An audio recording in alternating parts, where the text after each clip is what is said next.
بازو رسول اللہ کے شاہ مردہ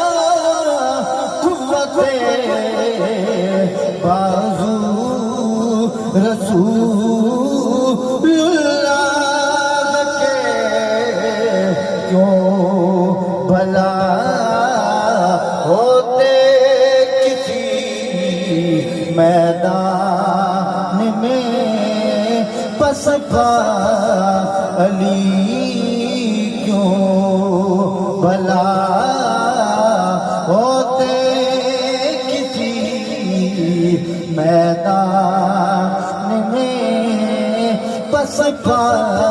علی اور مرحبا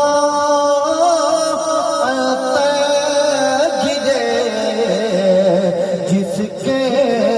خدائی ذات سے یہ حضرت نصیر ملت کا کلام ہے اور ہم صرف اس کو شعر کی حد تک دیکھتے ہیں. اگر تاریخ میں دیکھا جائے نا تو مرب کے بارے میں آتا ہے مرب وہ پہلوان تھا کہ میدان میں اترتے ہوئے کہتا تھا ہے جس نے اپنی بیوی کو یتیم بیوہ کرنا ہے اور بچوں کو یتیم کرنا ہے وہ میدان میں یعنی اس کے سامنے آنے والا بچتا کوئی نہیں. اور روایات میں آتا ہے کہ اس کے ظاہری جسم کی طاقت اتنی تھی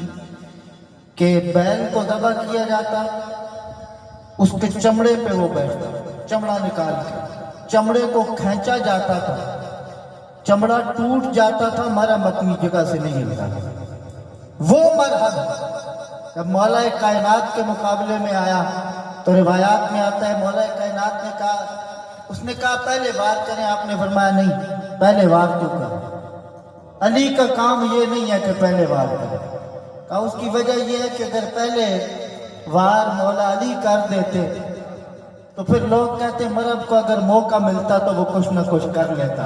مولا کائنات نے فرمایا نہیں پہلے وار ہم نہیں کرتے تو اپنی طاقت کو آزما لے پھر ابو طالب کے شہزادے کی طاقت کو دیکھنا. مولا کائنات نے وار کی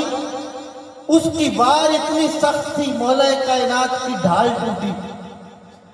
تلوار کا زخم مولا کائنات کی پیشانی بھی لگا. پھر جب مولا کائنات نے وار کی روایات میں آتا ہے اب پھر مولا کائنات کی وار تھی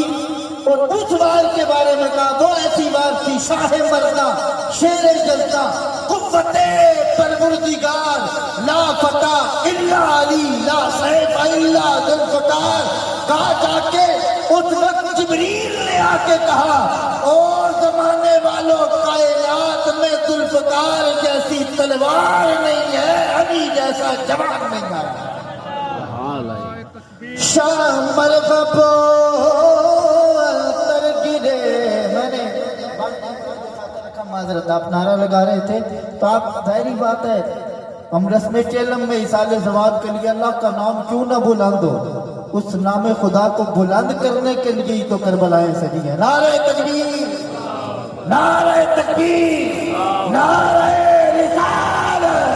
نعرہ رسالت نعرہ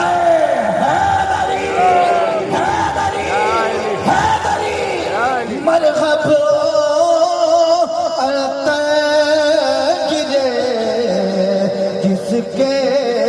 خدائی زور سے مرد حق شیر خدا خیبر کشا مولا علی جس کے ہیں مولا محمد اس کے ہیں مولا علی